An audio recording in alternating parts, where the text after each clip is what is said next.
because new stuff here today. Polygons. Greek and Latin prefixes. Oh yeah, now we're having some fun. Now we get to learn our Greek and Latin. But you'll see these prefixes all over the place.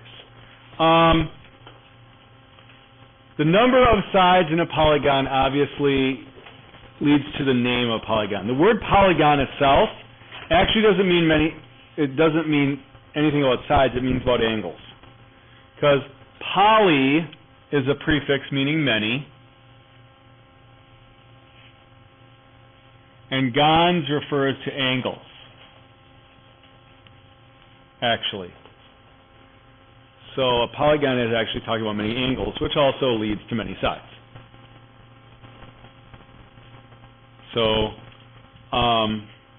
that's what the word itself, polygon, means. Now, we have names, specific names for certain types of polygons. Some are Greek, some are Latin-based, but these are kind of the prefixes that we're going to be learning, and that you're going to be able to need to recognize. Now, some of them are very simple. Very, very simple. You don't need to do a whole lot. Triangle. Everybody knows how many sides are in a triangle, right? How many angles? 3. That comes from the Greek. 4 sides. Now, depending on how we see it, we could either do with the Greek and go with a tetragon. Tetra is a prefix that means 4. Where have you seen that prefix before? Tetra. You ever play a game? Tetris. How many squares are there each time? 4. Okay. Tetra is a prefix that means 4. So tetragon, 4 sides, 4 angles. The other one we use is in Latin in quadrilateral. Now quadrilateral, quad means 4, lateral means side, so it's actually talking about the sides rather than the angles. We generally use the Latin here a little bit more than the Greek. We use quadrilateral a lot in this class. We don't use tetragon often, but you might see it sometimes, and if you do, you should at least recognize and know what it is. 5 sides is a pentagon. Think of the big building in Washington, Pentagon, 5 sides. Penta means 5. 6 is hexagon. 6 hex, that's a pretty easy one to keep straight because we got the X. That goes together. 7, the prefix is hept, heptagon. There's an Olympic sport called the heptathlon. It's for women, it's 7 events. Like the men have the decathlon, 10 events. The women in track and field have the heptathlon, it's 7 events. So we see that in the Greek prefix, and of course the Olympics coming from the Greek, we would expect that prefix. The other Latin prefix we see sometimes is a septagon, 7 sides, septagon.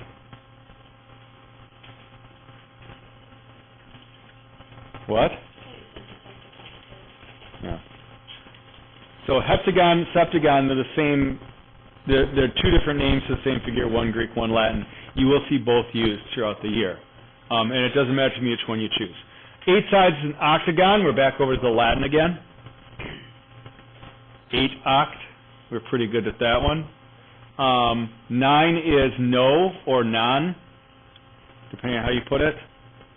So a nonagon is a 9-sided polygon. 10 is dec, like decathlon.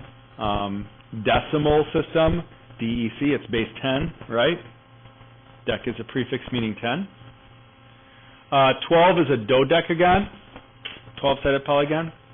And there are names for 11 sides and 13 sides and whatever, but other than these, we really don't worry about memorizing the names. Yes? Another thing you could affiliate with the 10th one in Decade, 10 years, yep. Now, do you see anything that looks interesting about this sequence right here? Sept, oct, no, dec. What do you see? Months, they are the months of the year, aren't they? September, October, November, December. But they aren't the 7th, 8th, 9th, and 10th. They're the 9th, 10th, 11th, and 12th months. How come? Why do you think that is? Do you think at one time they did line up? Oh, yeah. At one time they were the 7th, 8th, 9th, and 10th months of the year. back 2,000 years ago plus. Okay? But then there was this guy named Julius Caesar who thought he was pretty awesome and decided to name a month after himself in the warmest, most wonderful time of the year and declare it a holiday. Hence the month of July, named after Julius Caesar. And of course he was followed by Augustus Caesar, who thought he was equally as awesome, so he made a second month. He put in the middle of the calendar and named it for himself August. So we kind of messed up our really nice system, the two Roman emperors did. And we're still counting our calendar the way that they told us how to do it, aren't we? 2,000 years later, we haven't changed. But, yeah, so one way you can kind of remember the sequence is the months of the year. It's just that, realize that they no longer correspond with the month. It's two off because of Caesar. So anyway, there are our prefixes that we're going to use. Now, again, you aren't going to have to fill in a chart like that on a quiz or a test. But very easily we could say on a test, a regular septagon, is, and then they give you some facts about that. And you need to know that septagon means 7 sides.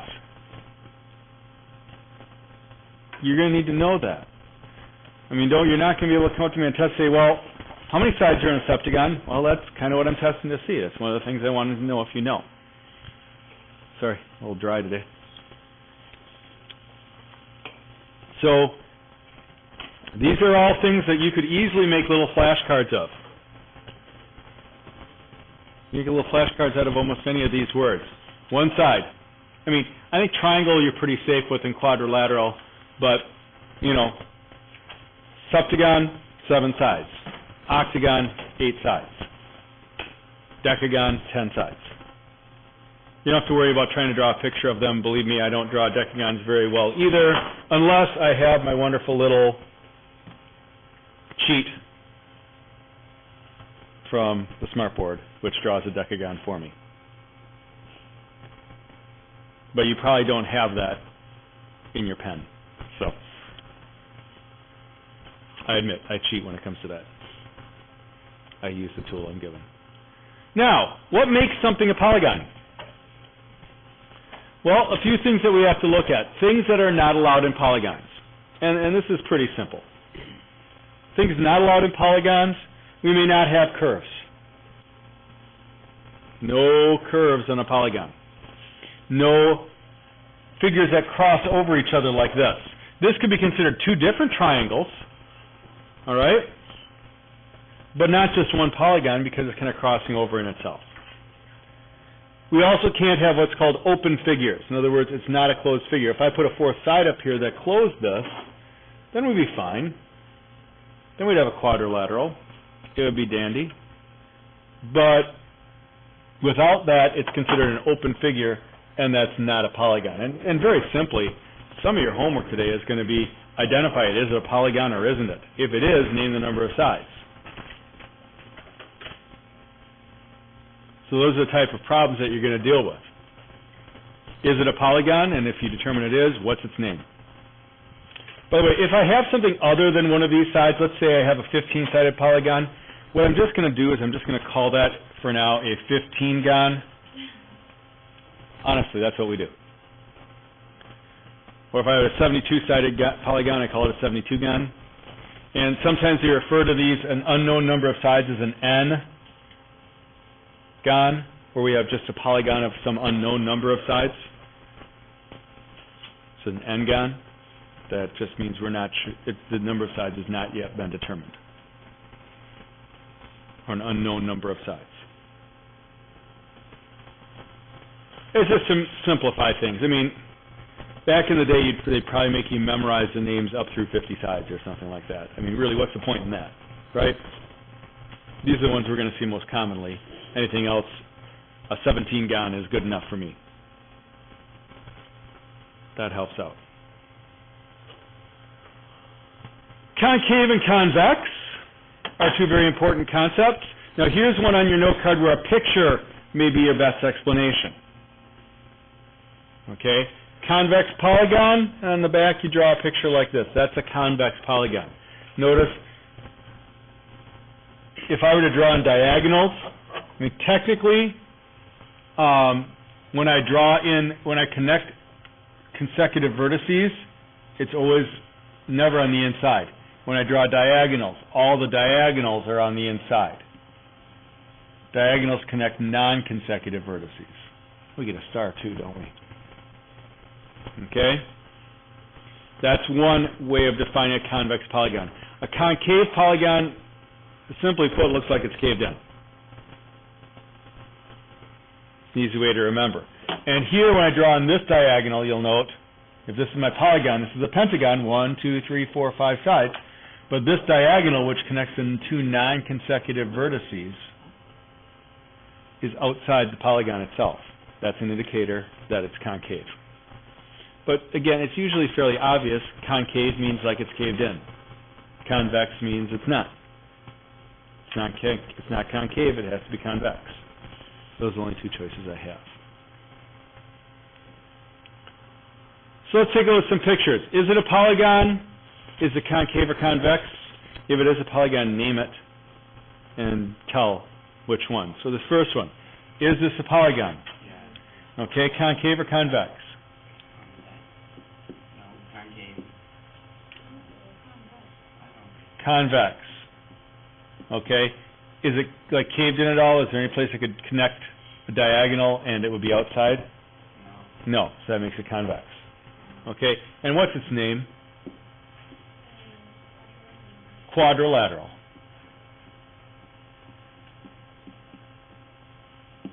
Okay, let's look at this one down here. Is it a polygon? Yes, it is a polygon. Okay. Is it concave or convex? Convex. Okay. And it is a hexagon.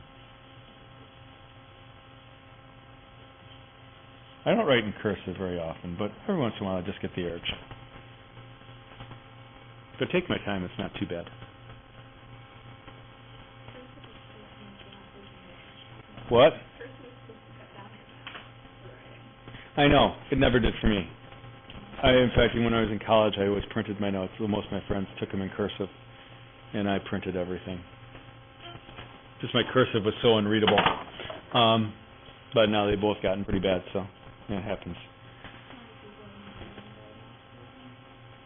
Sometimes. All right, is this a polygon? Yes. Yes, it is. Concave or convex? Convex. Look at these 2 points here. If I drew a diagonal between those 2 points, would it be outside? Yeah, it would be. So that's concave.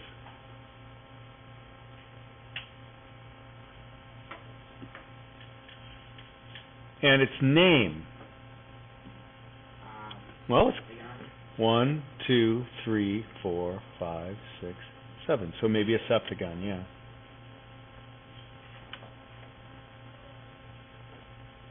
Or a heptagon. Either one would be fine. 7 sides. Yes? Can't wait? He's got my pen.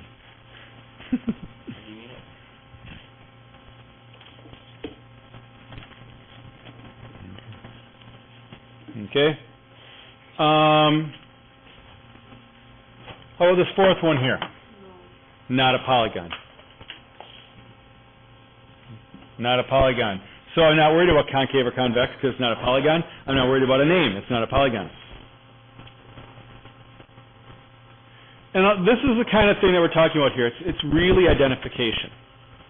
Now, one thing that you'll notice on this section is we're calling this section, this first B1 section, the must-know section. This is going to be material that everyone must know. And because of that, when we do the benchmark for section B1 here, everyone is going to need to score C or above on that. And if we don't get everyone to score C or above, those who don't have to retake it until they score C or above. You must know this stuff in order to proceed. And we'll actually we might be pulling people out who get below C's to make sure you go over it and and hold extra study sessions and maybe have an after-school re-quiz section to get you in here to get that grade to a C or above. Because everyone must know this stuff. All right. Equilateral. More note cards. These are a lot of note cards in this section. We're going to get a lot of note cards early on in every chapter or unit because that's when all new vocabulary comes in. Equilateral means, okay, let's break it down. Again, root words. Equal means equal. That's really hard, isn't it? Lateral means sides, which means, therefore, all sides are congruent. Equiangular. This is an even tougher word. Equal angles. All angles congruent. Okay? And if a polygon is regular, it means it is equilateral and equal. And equiangular. Now, in triangles, that's automatic. In triangles, it goes automatically. If it's equilateral, it has to also be equiangular. You can't make it equilateral without also being equiangular. Same true in quadrilaterals.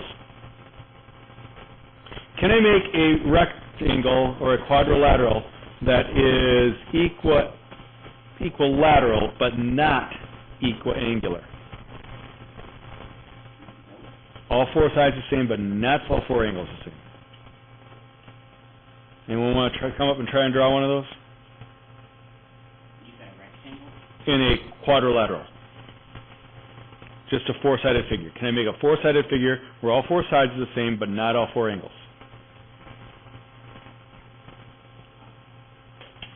You want to try drawing one? There you go. Have at it.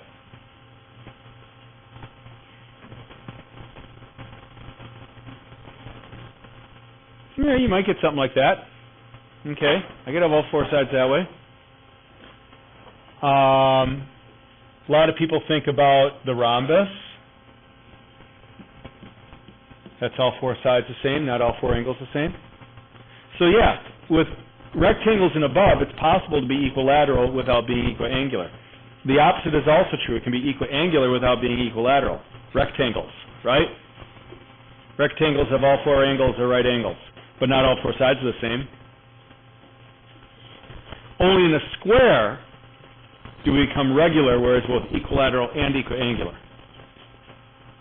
And this is a concept, especially in quadrilaterals, we'll spend a half a chapter talking about that stuff. Coming up. That's something that's new. But that's months down the road at this point. Okay? We still got lots of time. Just a very quick review of a couple things. Measure of angle ABC is 110. Find the measure of angle ABD. Now, again, we have to be very careful attention to our situation. This is going back to what we did a couple days ago, or yesterday, and what the question's asking. It says measure of angle ABC is 110. Okay, that's the whole thing. I want to know the measure of angle ABD. In order to do that, I'm going to find the value of x, aren't I? How can I set up an equation to solve for x? What you got? Okay.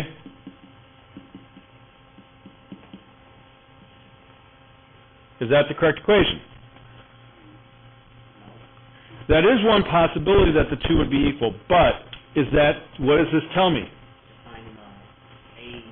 Okay. Yeah. It doesn't tell, there's nothing in the instructions and nothing in the problem that tells me that these two angles are congruent, so I can't make that assumption. But I do have something in the instruction that tells me these two angles add up to 110.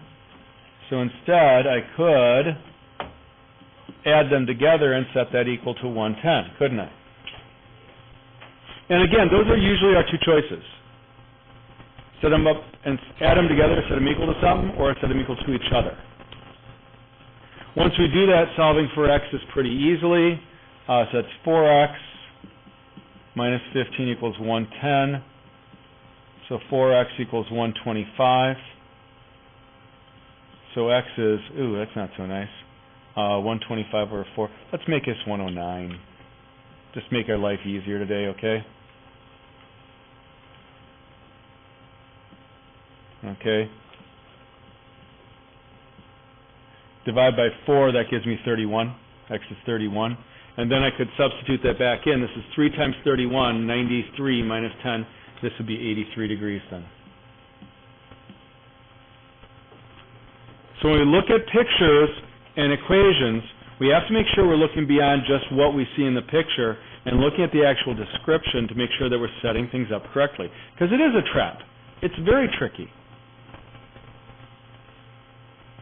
By the way, this one then comes out to 31. This is going to be 26. And sure enough, 83 plus 26 does equal 109, doesn't it? So we're good. Question? I substituted, once I solve for x, I substituted that value back in for x. 3 times 31 is 93 minus 10 is 83. And again, it's a pretty common process. BD, ray, bisects angle ABC, find the measure of angle ABD. All right. What information, what's our key word here now? Bisect. Bisects. What does bisects mean again? Yeah. Okay.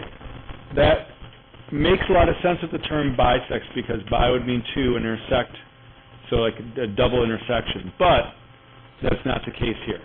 But it's a good use of your Greek and Latin. Okay? So I can see how you can come up with that very easily. Bisects means to cut. Sect here would mean to cut into two parts. And not just any two parts that are congruent. So in this case, when I set up the equation, how would I set it up? Go ahead. X plus 15 equals 3x minus 3? Yep. You see how this is different from this one? I want everyone to pay attention to this. How is it different? Here I'm told a sum, 109. Here I'm told it's a bisector, so it means that they have to be equal. The information we're given, it's so important. You got to read the instructions. You got to know what's going on and know what they mean. Once you do, then solving is easy again. Minus x plus 25. I get 2x equals 40, so x is 20. If I'm not done, I want the measure of the angle ABD, so 20 plus 15 is 35 degrees. Now I put it over here, 3 times 20, 60 minus 20 is also 35 degrees, so it does work out, doesn't it?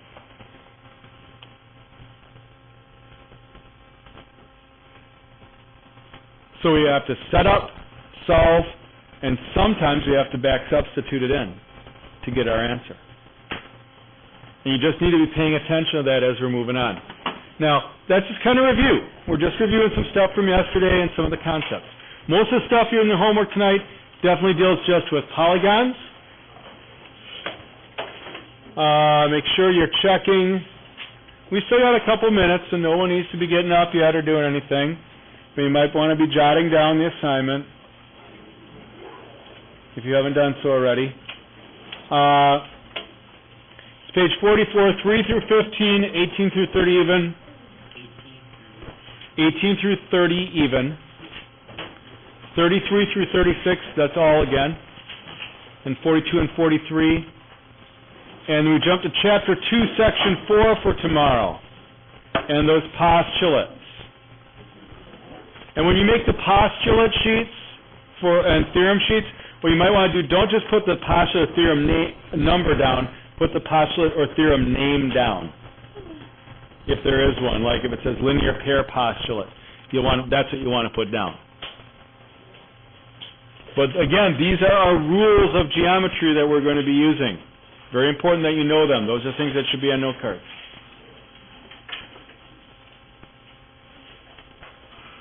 Because that's what we're doing. Oh yeah.